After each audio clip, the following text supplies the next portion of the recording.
Ladies and gentlemen, welcome back to another episode of Couple of Nukes. As always, I'm your host, Mr. Whiskey, and every day, every single day, we are making financial decisions. And today we're going to talk about making better wealth decisions. We all want more money. Most of us are spenders, right? And we have a lot we're chasing after in life. And so it's not always how much money are we making, but how much are we spending? Or rather, what are we spending it on, right? Going back to every decision has consequences, some good, some bad. So we are here today with a financial expert to get into our decision making when it comes to finances. Mr. John De Goey, so great to have you here. And could you please introduce yourself for us? Sure. Thanks for having me. I am a author and a podcaster of my own. I have a podcast called Make Better Wealth Decisions. So those are things that I do for fun. But my day job is I'm a portfolio manager, meaning I manage money for ordinary retail investors in Toronto, Canada. I've been giving advice to people for over 32 years. So you can see how gray my hair is. I've been around the block a few times, and I'm really passionate about helping ordinary people make better wealth decisions because a lot of people make decisions that they have good intentions, but they don't know what they don't know, and they make mistakes, and I'm trying to help them to navigate all the curiosities and hidden little traps that people might otherwise fall into. For sure, and given your age, you've gotten to kind of see how social media and technology has rapidly increased marketing and consumerism, especially with online ads being everywhere, with the targeting of the algorithm. I mean, everyone here knows that you just so much as say a word and suddenly your phone's got. One time we were joking about pickleball on a podcast episode, and suddenly I started getting ads for pickleball gear. I've never played pickleball in my life, nor looked it up on my phone. So I'm not gonna. How did that happen? I don't know, right? But I had a guest say, they say we live in a day and age of information, the day and age of the internet. And he said, no, we live in a day and age of marketing, of people fighting for the top spots on Google when it comes to searching, for people paying Yeah. top dollar for ads. So what can you say about all that? So I agree with the sentiment. I had a guest on my podcast a couple of weeks ago who helps people put out videos and podcasts. So he's actually a guy that I use in coaching in my own practice. And he says that one of the great things about doing videos and being out there in terms of on YouTube and whatnot is that it allows you to build trust with scale. And so that is the sort of thing, that's the marketing that you're referring to. But the other thing that is both good and bad for people like myself, if you're accredited, if you've taken the time to do the coursework to offer good, solid, well-rounded, evidence-based, comprehensive financial advice, a lot of people that do what I do for a living can sometimes be frustrated by these so-called finfluencers, people who will Yeah. put out a YouTube video and they'll get 100,000 views and they won't know what they're talking about.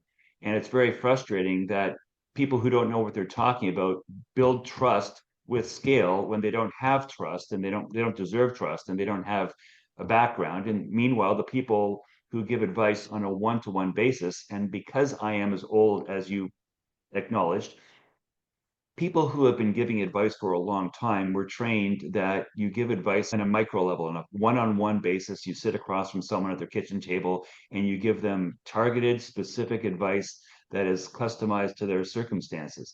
That's pretty much the opposite of putting out a YouTube video where you just say, just do this, and you put out generic advice, and it doesn't matter if the person who's listening it is 26 or 66. They'll watch the video and they won't really go through the next first derivative questions about, well, this might be good in general, but how do my circumstances dovetail with that? Right. What's different? And what should I be doing? What should I be thinking about that might cause me to do things a bit differently or a bit more or whatever? How can I change this maybe because of a spouse, what have you? So it's a bit of a double-edged sword. On the one hand, it's a wonderful time to be alive because we are reaching people and there's a lot of good out there.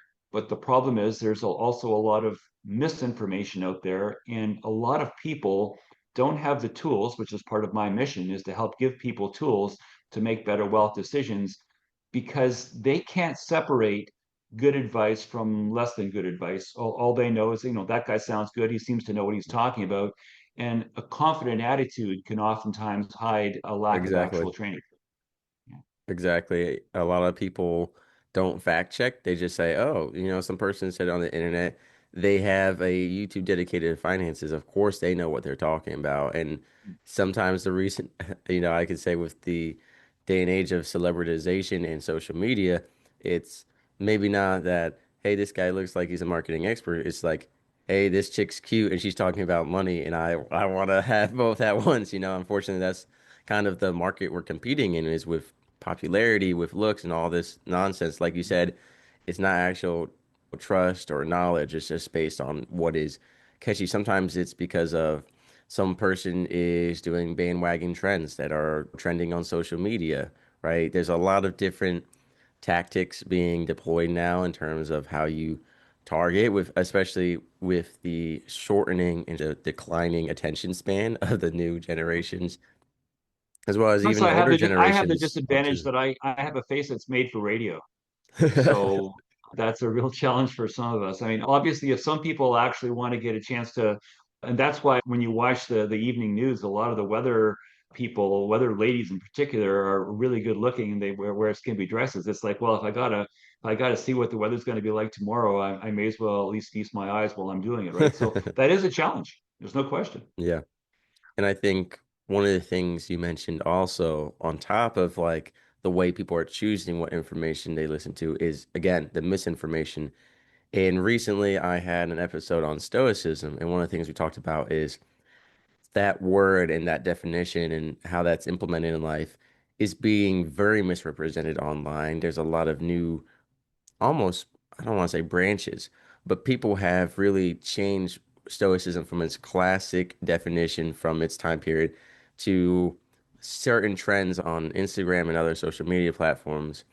And we talked about there's a lot of misinformation. And my guest in particular said he doesn't necessarily get mad about misinformation and try to destroy all of it. He said all he can do is put out good, right information to help combat it. And, ultimately people are going to have to decipher through it. And that's just kind of how it is. So, you mentioned you've been giving advice for several decades here, that you work with money all day, and then in your free time, you Yep. also work with money. How did you get into all this? Like going all the way back to when you were a young lad, were you a penny pincher? Were you a spender? Did you have any relationship with money at all that was more than the average? No, I'm a Canadian. I grew up south of Detroit on the Canadian side of the border. So I grew up about 45 minutes outside of Detroit. So I'm a Tigers fan and and so forth. But I grew up on a farm. My parents are immigrants, and I didn't really give money a lot of thought. I had a fairly ordinary middle class upbringing. But I did my undergraduate degree and then went on to do a master's degree in Ottawa, Canada. And I wanted to work I was doing a master's in public administration, which is like a master's in business administration, except it's for government. So Mm, I was thinking of being a career civil servant.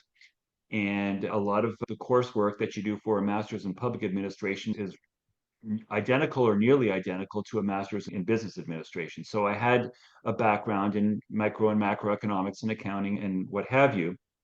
The program that I was in was a co op program. So I got a chance to sit in on committee hearings looking into the goods and services tax on the Parliament Hill. And I also got a chance in one of my other work terms to do some work with a department called Consumer and Corporate Affairs. And I had to look into, for instance, what the credit card rates were across the country and report back and make disclosures about that. And I realized as I was doing my work in the work term that there were certain things in the financial services industry that were not as they weren't unethical, but they're harmful to consumers. And a lot of mm, consumers weren't really aware of the rates they were paying on their credit card and the importance of paying off your monthly balance every month. And it dawned on me then, when I was still in school, that I was a bit of a consumer advocate. And I think I realized I was a consumer advocate before I thought of myself as being a finance guy. But then I moved from Ottawa to Toronto and looked for work, and I couldn't find work in the public sector. And I ended up working in finance because anybody can start a career in finance. Basically, you're your own boss and you have to actually find your own clients and make your own. Basically, I created a job for myself when I was 30 years old.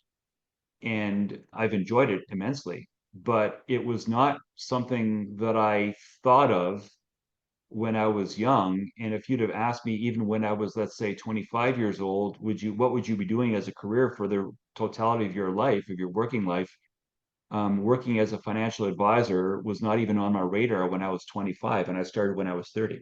So it's something that just evolved at a later point because I couldn't find work in my chosen field and I had to take my skill set. And as the saying goes, when life hands you a lemon, you make lemonade. And I had a background in micro and macroeconomics, and I understood the economy, and I was concerned for consumers and wanted to be an advocate for their decision making. So I just gravitated toward that. But there was no grand plan, it was almost accidental.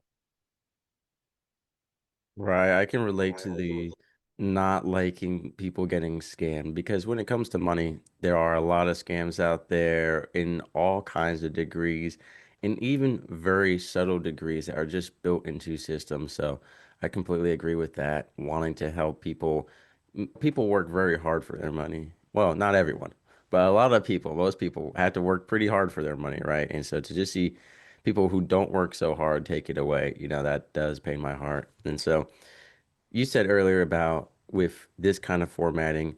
Well, let me pause before I say that. At what point did the podcast come about? At what point did you say, hey, I've got all this great knowledge collected over decades. I work with people one on one, but time for me to reach that more broad general audience and funnel people back. When did the podcast come into play? Thank you for asking. So I've, in addition to doing all these other things, I've also written three books. And my most recent book is there over my shoulder called Bullshift. It's about optimism bias and how the financial services industry shifts your attention to make you feel bullish. And the podcast was launched in late 2022 when the book came out. Technically, the book was January of 2023. So the podcast, I had two or three episodes before the book was in bookstores across the country. But the podcast was an idea of, okay, I've got to find ways to reach people. What can I do? I can write books. I've written articles for national newspapers. I've appeared on TV and answered questions like I'm doing with you right now. But I thought a better way for me to control the content, the narrative, who the guests are, what we cover, was if I could, again, be my own boss and take the bull by the horns and start my own podcast. And so I started the podcast in very late 2022. So we're coming up on 3 years now. And how would you say, I'm just curious, as a fellow podcaster, how has your experience been over 3 years? Was it a lot more difficult than you expected? Was it a lot more fun than you expected? Was it more frustrating? How has your experience been overall? I think well, you tell me, Mr. Whiskey. My view is that podcasts, you have to work a really long time in order to get a following. And so it's frustrating, just like with anything else, if you're trying to break through and reach a large number of people and say this is really important and grab them by the lapels and shake them into taking action, into understanding the things that you believe are really important. It takes a long time to get traction. And so I can't say that I'm surprised. I am a bit frustrated by it, but it's been a pleasant thing. I enjoy doing it. People, come up to me, they say they enjoy it. And it's nice I feel that I'm giving back and helping to educate the public and make better wealth decisions. And so I'm glad I've done it, but it's been a little bit of a harder road than I thought it would have been, but it is what it is. I 100% agree. I've had a lot of conversations on both my show and other podcasts about podcasting industry statistics, the reality of it, the expectations, advice for new podcasters. And for me, I quickly learned because of the conferences I attended and the shows and people I worked with to have that marathon mentality of long-term goals, not thinking short-term goals, of not doing it for a huge crowd today or tomorrow, but hey, maybe 10 years from now, I'm going to be on national news and everyone's going to go back and listen to the old episodes. So I try to make everything evergreen, make everything for the day and age when people do check it out, right? So I definitely in the beginning was frustrated with, oh, the biggest thing that frustrates me, actually, I'm sure you can relate to this, was, as we mentioned earlier, there's stuff on YouTube and social media that will get, hundreds of thousands of likes.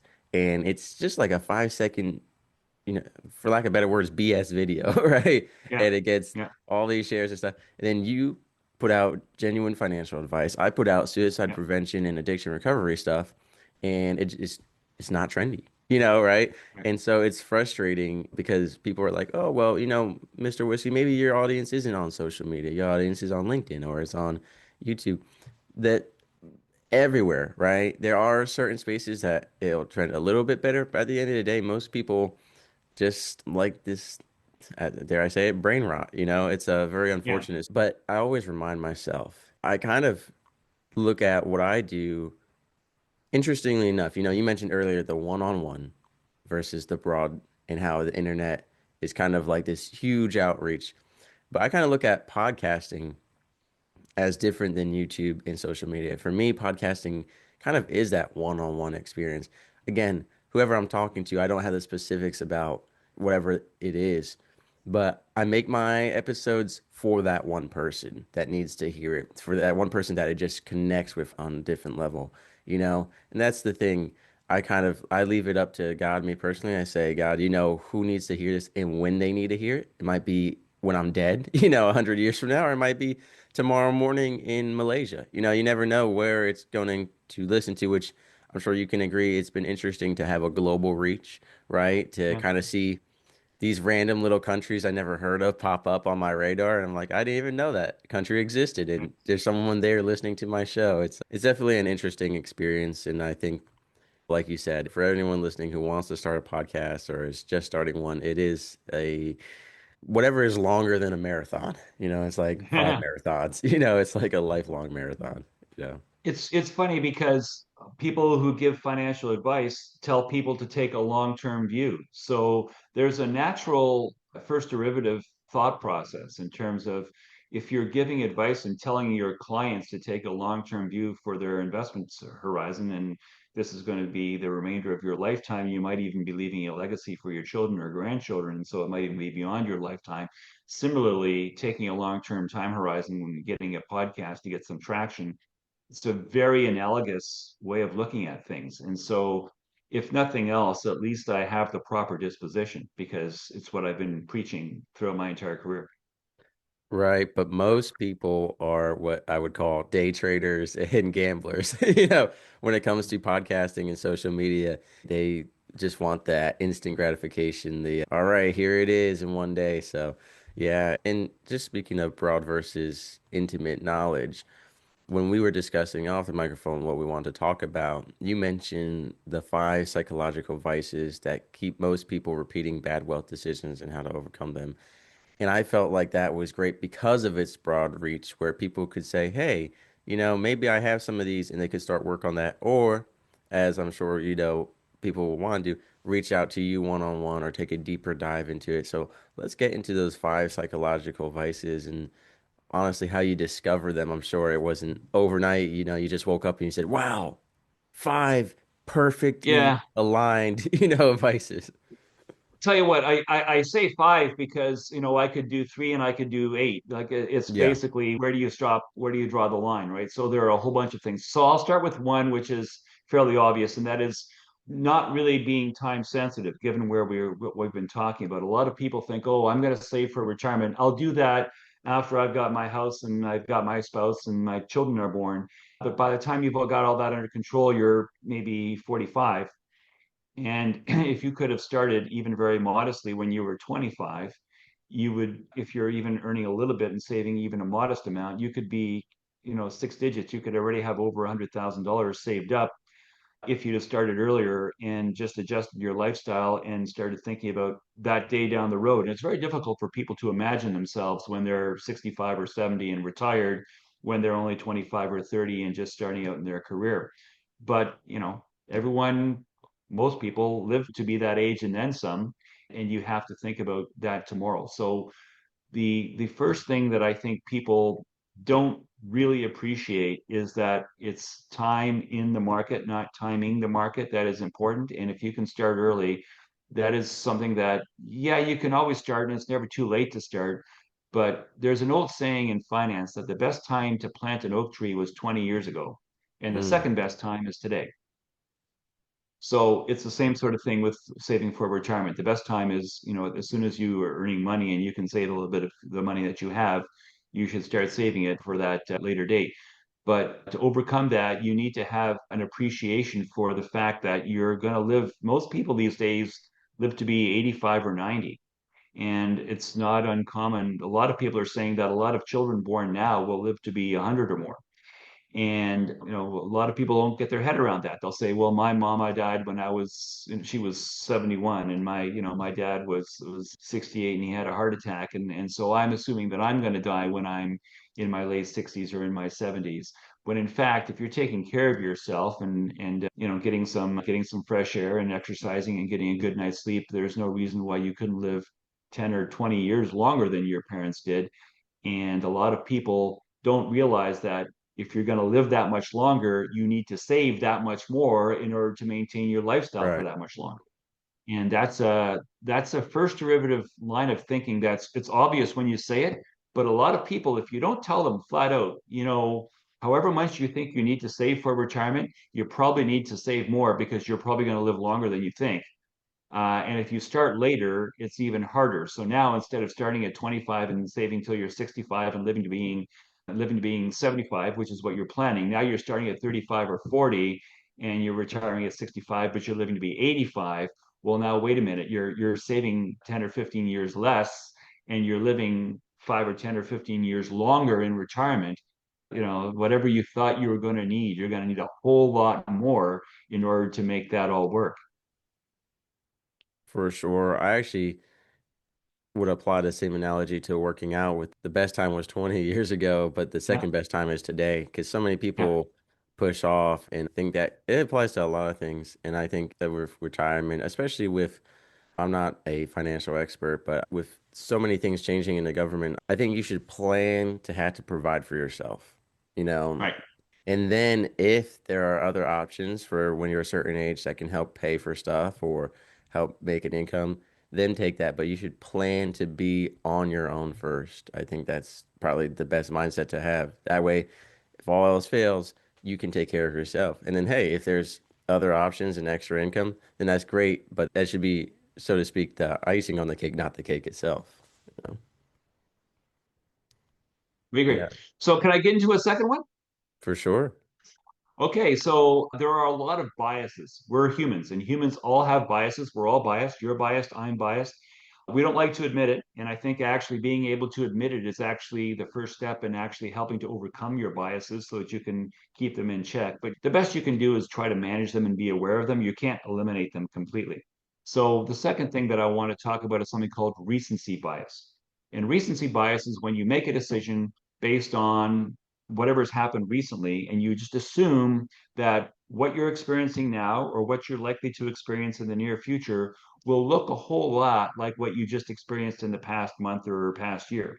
So, as an example, we've had a very good run in the stock market in 2024 and 2025. And in fact, in 2023 as well. So now we're at 2 and 3/4 years of stock markets doing really well.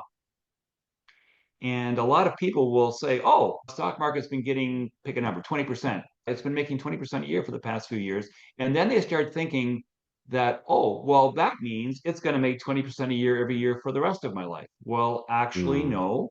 The historical return for the stock market is actually less than 10%. And there's this thing called regression to the means that when you have a few good years where you get over 20, if the long term average is less than 10, it wouldn't be surprising if you had a 2, 3, 4 year run where the returns were zero. And a lot of people they would say, "What? Well, that can't be." Yes, it can. In fact, you should expect it. But people don't expect it because the recent past has been so good. They just assume that the recent future will be more like what they've just experienced, and things are not going to change. And they do change, and you need to be aware of that and invest accordingly. Think about how things might change. And that's not just for investing, that's for your relationship with your partner. That's for the way you raise your children. That's for what's going well and not well at work. A lot of things that are going really well, hopefully they'll continue to go well. But certainly with regard to capital markets, the trees do not grow to the sky. When things are going really, really well, that usually means they're ready for a pullback. And you should be aware of that. right. And historically, we've seen the stock market do so, sometimes in a terrible way, so Right. I agree that people get into these comfortable patterns and forget that life is. I kind of follow the opposite principle, which is anything that can go wrong will go wrong if you're familiar with that rule. Yeah, so That's, that's called Murphy's Law. yeah, Yeah, yeah, yeah, yeah. yeah. So I'll tell you another thing, since we're talking about laws for a moment, and we talked earlier about misinformation and disinformation. One of the things that I talk about is something called Brandolini's Law. This is a meme that has been on the internet now for 14 or 15 years. There's this Italian engineer who says that the amount of energy required to refute BS is an order of magnitude larger than the amount of energy required to put the BS out into the public domain in the first place. So it's hard once an idea takes hold, it's hard to get people to fact check and to correct their own thinking. Mark Twain had a similar quote. Twain lived whatever 150 or 160 years ago, but he said it's easier to fool a man than it is to convince him he's been fooled. So a lot of Yeah. people have been fooled, but of course, no one likes to be fooled. So you can fool them because oftentimes you fool them by telling them a happy story and that makes them feel good. And that just makes them open their wallets and open their checkbook and fall for a scam or whatever else.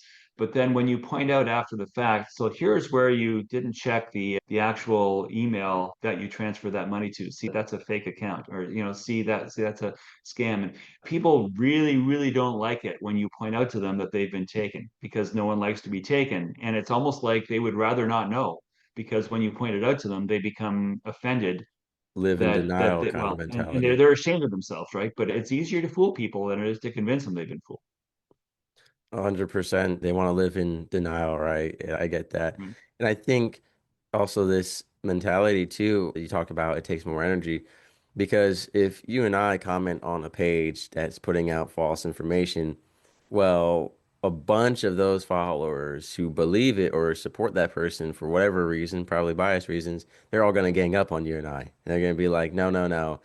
I agree. I agree. And now you got five people who all agree on this false information now against one person trying to speak the truth. And so that power in numbers, misinformation in numbers, I should say, So, so that's unfortunate so truth. Yeah. that brings up another risk, which is called herding. So Mm, it's we're all like sheep, we're all like cattle. You ever see on like if you ever watch like a Wild Kingdom where you see a herd of antelopes that are all running in one direction, out of nowhere they all dart and do a 90-degree turn, or swallows that do these different things. yeah. So people do that too. And oftentimes we're social creatures. It's based on social psychology, but everyone wants to fit in. And so if you're at the office and you're talking to your peers at the water cooler and they're all doing this, they're all buying this kind of car or this kind of sneaker or whatever else, you're going to follow along and do that. And again, it's not necessarily wrong, but it is also dangerous because what you're doing is you're parking your critical thinking and you're focusing more on fitting in with your peer group than you are in making an independent, informed decision based on evidence that's right for your circumstances. So it's dangerous. It's not necessarily wrong, but it's a risk that you need to be mindful of. I think a lot of people, whenever they're making any kind of a decision, would be well advised to step back and say, okay, well, wait a minute. First principles, what are we trying to accomplish here? Am I trying to reach my retirement goal, as a for instance, or save for my daughter's education? Okay, well, how old's my daughter? Oh, she's 3. Okay, well, that means it's going to be another 14 or 15 years before she starts. So that's the time horizon. Now, what could go right? What could go wrong? Do I want to put all the money into just one thing or will I diversify? And stopping and thinking about what to do will usually lead to a better decision. But if everyone at the office is putting their child's college fund into XY, whatever investment, then you might sometimes you think there's safety in numbers, but the children that are putting their money into the college fund might have children that are 16 and 17 and they're taking the money out in a year or two. And so they might be a little more conservative in what they're investing in because their time horizon is shorter. Whereas Right. for you and your child, you've got a 15-year time horizon. And that one difference in terms of the life circumstance could lead to a very different decision as to what's most appropriate for what you need to be doing. I think this ties very well into our earlier conversation on social media, right? Because I'll Yeah. give an example. I'm the kind of guy, I'm not going to spend a lot of money on a car unless I'm buying a car for my family for the next however many years, right? But in general, if you just need to get point A to B, huge car guy. But there are plenty of influencers out there telling you that you need to buy a nice car. For example, you need a Bugatti, right? But most Mm. realistically, you don't need one. I think there's a lot of trends being pushed, like you mentioned.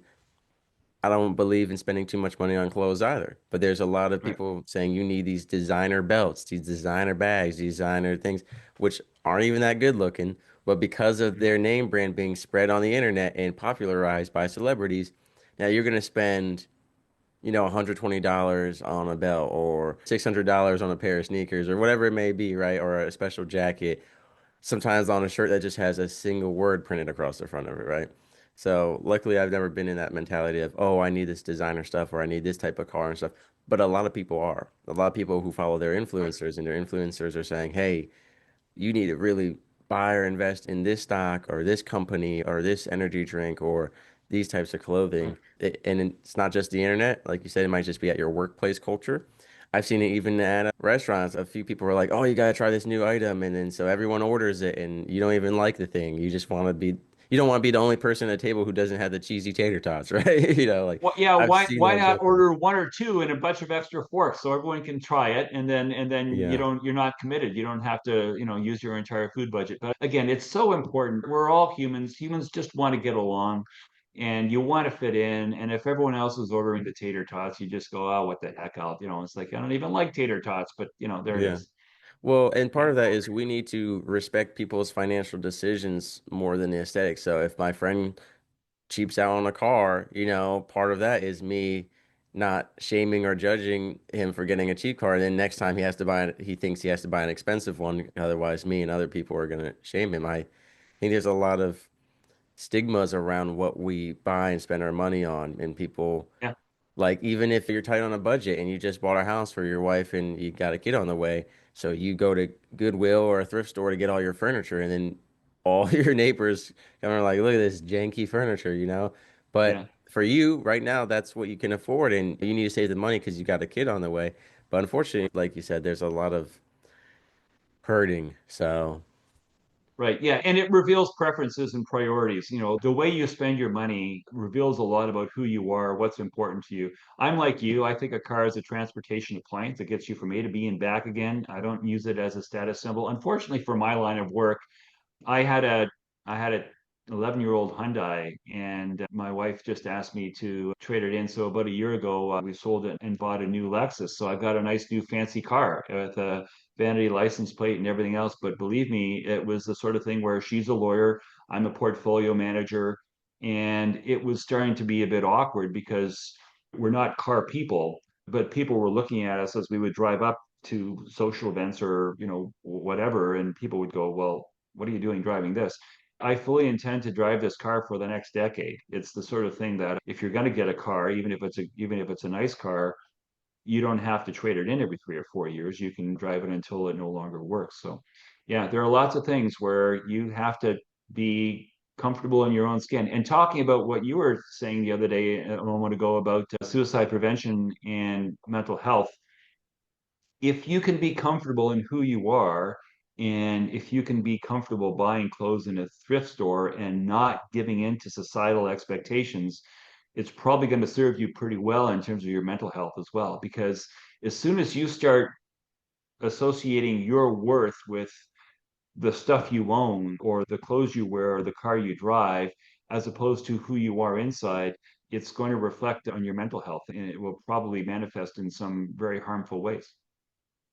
I 100% agree. I did a whole episode yesterday on chasing after love, feeling like you have to earn it, not that it's given, and placing your worth in your actions. And we talked about burnout with a lot of people becoming workaholics because they tie their worth to degrees. Or even in this conversation, some people tie their worth to how much money they make. Some people end up chasing money because they think it's what they are. And I had a guy come on the show. He goes, I was in my young 20s. I opened up a pay stub for $110,000 at the end of the year. And I felt great for all of 5 seconds. And then I looked around, everything was the same. That's still, still alone, still no social life. I spent almost a whole year traveling on the road, living in janky hotels, going from one place to the other. He goes, nothing changed. So, I've had plenty of episodes on my show about where chasing money will lead you and making it your Yeah. worth rather than everything Chase else. chase happiness and chase purpose. If you have a purpose in life, there's an old saying that the purpose in life is a life of purpose. If you have a reason to get up in the morning, and that can be a spouse and or children, but it can be your career, it can be an avocation, helping people through your podcast, whatever, you're likely to be better adjusted and healthier and happier. And that's really great. 100%. So let's get into the last two vices here. And by last two, I mean the last two we'll go over on this episode. If you want more vices, reach out to Mr. De Goey on your own time. Or I'll have him back on the show if everyone's like, we need more De Goey. Okay. But Okay. The next one that I want to talk about is one that I talk about perhaps the most in my book, Bullshit, and that's optimism bias. So look, I'm an optimist. It's pretty clear to me that you're an optimist, and optimism is a good thing, and it works out really, really well 19 times out of 20. But there are instances where optimism can get you into trouble if you're not being careful and you're being cavalier and so forth. So let me give you a specific example of what optimism bias is so that you understand. Most people know that throughout North America and Western Europe and developed countries, the divorce rate is somewhere between 40 and 50%. Most people know that that's about the likelihood of anybody getting divorced, getting married today, ending up in divorce. If you ask a couple on their wedding day, what about you? Will you divorce? And every one of them says, well, no, not me. Yeah, 40 to 50% of people divorce. Sure, I understand those are the statistics, but not me. That's I'm not going to be one of those. Well, what you have to realize, of course, is that yeah, you are. Those are the numbers, and no matter what you think you're going to experience, you're part of that data set, and you're just as likely as anyone else to get divorced. But that 40 to 50%, I got divorced once. I didn't think I was going to get divorced, but I've suffered from optimism bias. So optimism bias is when you say, I understand that bad things are going to happen, but for whatever reason, I don't think they're going to happen to me personally. hmm, And so that's optimism bias. And that's a risk that you have to worry about in investing and in life because it's, as we've seen, it's important when you choose a life partner. It's important when you start a business. I understand that X% of restaurants fail, but I'm going to start a restaurant and mine's not going to fail. Well, it might, and it might not. I don't know. But don't think that you're special because everyone else that started a restaurant knew the risks as well. And a whole right. bunch of them ended up failing as well, right? So the thing about optimism bias is that, look, it's good to be optimistic. People wouldn't take risks. We wouldn't make progress as a society if we didn't have optimists and didn't take risks. So they're generally a good thing. But be realistic, do it with your eyes open, and you're not special. Whatever the odds are, those odds apply to you too. And a lot of people don't really, they don't want to come to terms with that fact. I understand why, of course, especially in terms of being a young, brand new business owner wanting to believe in success. And I get the mindset you're coming from. And I think the same sometimes goes into the stock market as well. Okay, so I've got one more. You asked for five, so I'll give you a fifth one. There's this bias research called prospect theory. So I'm going to give you a bit of an academic bit of background, but I think it's useful.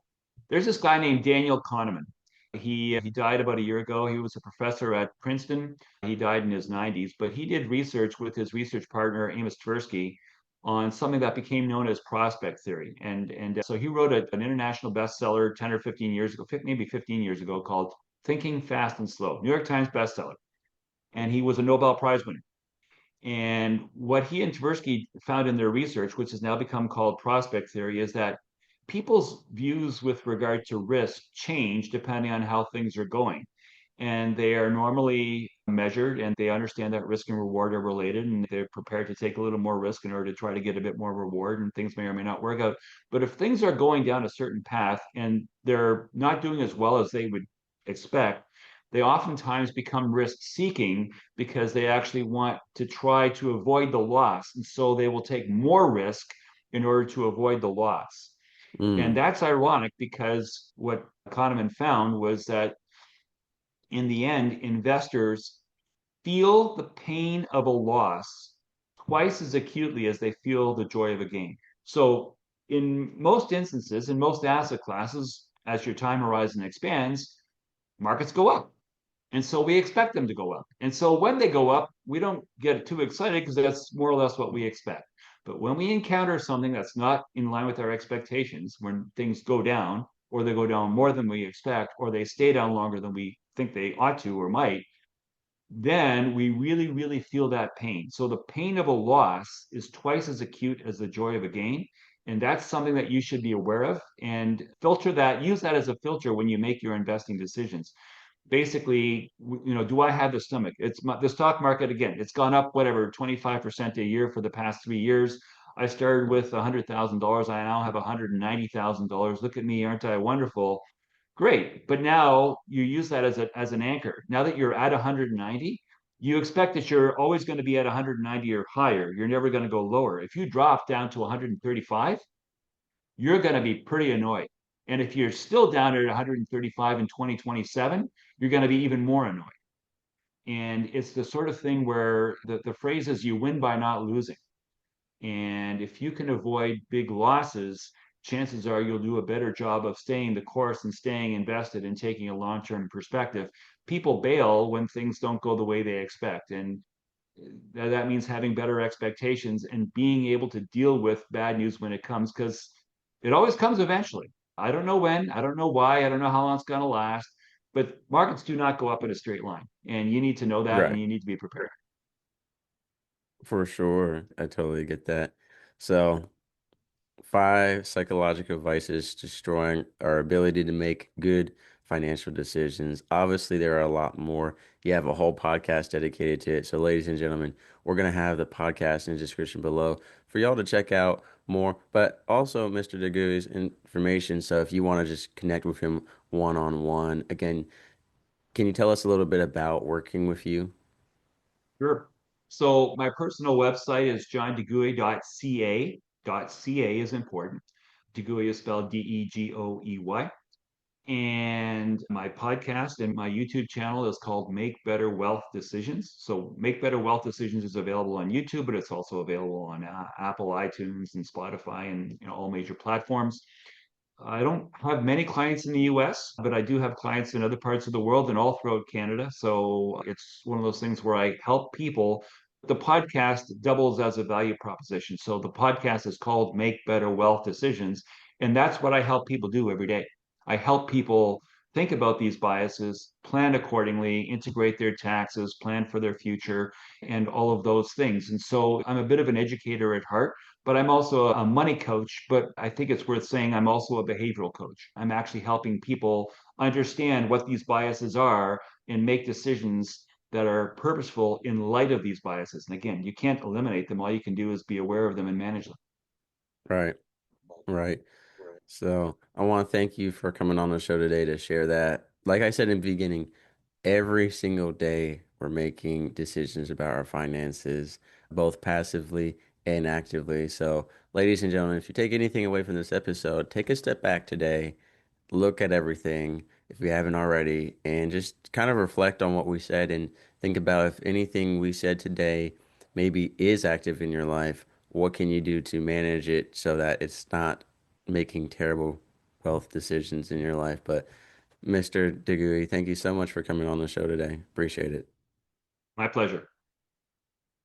Sailing through the ocean blue, nuclear reactors my crew, guiding the ship, the stars as our guide, through the waves we ride. Jokes and laughter fill the air, on this voyage we have to share, working together, side by side, as one family we will abide.